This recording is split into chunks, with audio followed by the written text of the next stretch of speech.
Bonjour, c'est Eric Corti de jeboost.com. Cette vidéo est peut-être la plus importante que vous visionnerez dans votre vie. Surtout si vous voulez changer des choses chez vous, comme un manque de confiance en vous, une timidité maladive, un manque d'assurance avec les femmes, les hommes, etc. Ou même détruire une mauvaise habitude comme arrêter de fumer, un manque d'énergie, etc., etc. Et pourtant, on vient de prouver que c'est possible grâce à la science. Si, c'est vrai, grâce aux neurosciences. Bon, ne vous inquiétez pas, hein, vous allez rester chez vous, on ne va pas toucher à votre cerveau, aucune lobotomie, pas de consultation chez un psy, rien. Dans l'histoire du développement personnel, il y a eu un peu de tout et n'importe quoi comme théorie pour vous amener à changer votre vie dans un sens plus positif.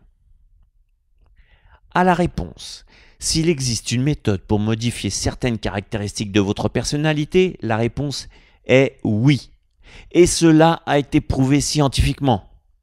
Je vous la dirai plus tard, car avant, il faut que je vous dise quelque chose de très important, qu'on vous dit vraiment très rarement sur le changement de personnalité.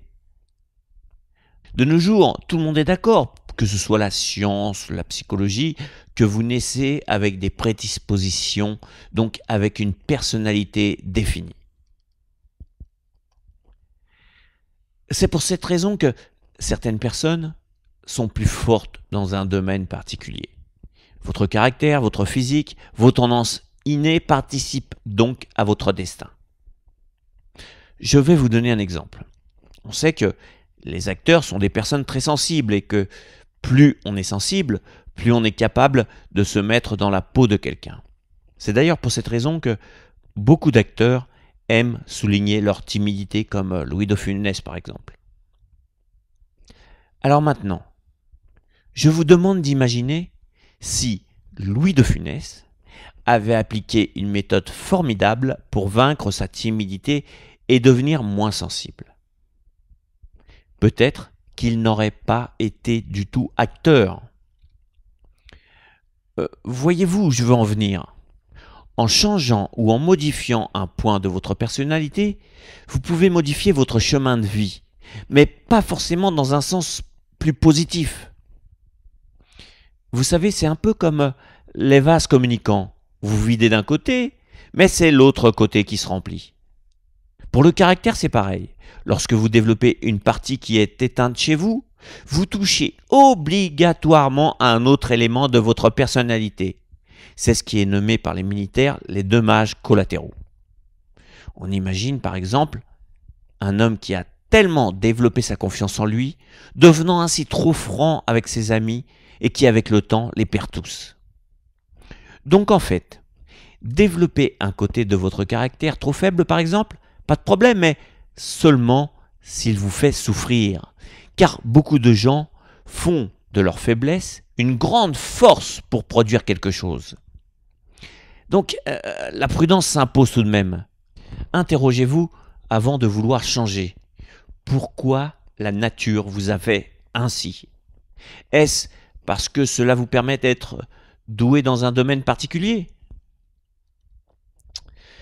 Bon, sinon, de nombreuses études scientifiques récentes en imagerie cérébrale ont démontré que le cerveau ne fait absolument aucune différence entre la réalité et l'imagination.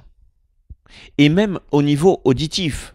C'est-à-dire que si vous vous souvenez de l'air d'une chanson, il est absolument incapable pour un scientifique de déceler si vous l'entendez vraiment. Qu'est-ce que ça veut dire? Si vous êtes hospitalisé par exemple, et que l'on détecte par imagerie que vous entendez un son, il est absolument impossible de savoir si ce son est réel ou pas, par la seule image de votre cerveau. C'est-à-dire que s'il vient d'une cause physique ou bien d'un début de schizophrénie, donc de votre imagination. Cela pose des problèmes philosophiques terribles. Où est la frontière entre la réalité et l'imagination? Certains scientifiques, d'ailleurs, pensent qu'on vit dans une projection, que la vraie réalité est ailleurs. Ça pourrait faire l'objet d'une autre vidéo sur la réalité. Mais revenons à nos moutons. Pour se soigner d'une phobie comme la peur de l'avion, il faut monter très souvent dans les avions. Voire même, comme des thérapies les recommandent, visiter le poste de pilotage d'un avion, discuter avec les pilotes, etc. Alors, comment se servir des découvertes scientifiques? Si vous n'avez pas les moyens financiers de suivre des thérapies qui vous mettent dans des situations réelles, servez-vous de votre imagination. Vous êtes atteint d'une timidité maladive? Alors, imaginez que vous discutez avec des personnes en étant très à l'aise, en plaisantant, etc. Si vous avez des difficultés avec le sexe opposé, imaginez-vous l'aborder avec délicatesse, sans bafouiller, sans rougir, en étant sûr de vous. Entendez la voix de votre interlocuteur et entendez la vôtre. Évidemment, il faut faire ça plusieurs jours d'affilée, 1 mois est le minimum. Et il faut que vos représentations visuelles et sonores soient les plus réalistes possibles. Comment savoir si ça marche? Normalement, si vous n'êtes pas à l'aise dans une situation dans la vraie vie, vous ne serez pas non plus à l'aise dans vos premières visualisations. Donc, votre cœur doit accélérer, vous devez être aussi stressé, etc. Et le truc est justement d'abaisser tout ça pendant la visualisation afin que dans la vie réelle, cette situation soit comme un sentiment déjà vu, déjà vécu. Votre cerveau a donc une vision beaucoup plus détendue puisqu'il est en terrain connu. Et pour que la visualisation soit bien réussie, il faut mettre de l'émotion, il faut vivre la situation, il faut vibrer.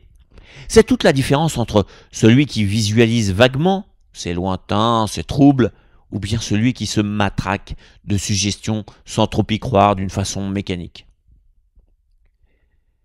C'est le même processus que la mémoire. Les émotions fixent dans le temps les expériences vécues ou pseudo-vécues. Entre un rêve et un cauchemar où vous êtes réveillé en sueur, lequel allez-vous vous rappeler? Je crois que vous avez compris que vous pouvez changer avec la visualisation sous certaines conditions. N'oubliez pas une chose, c'est le caractère qui fait le destin.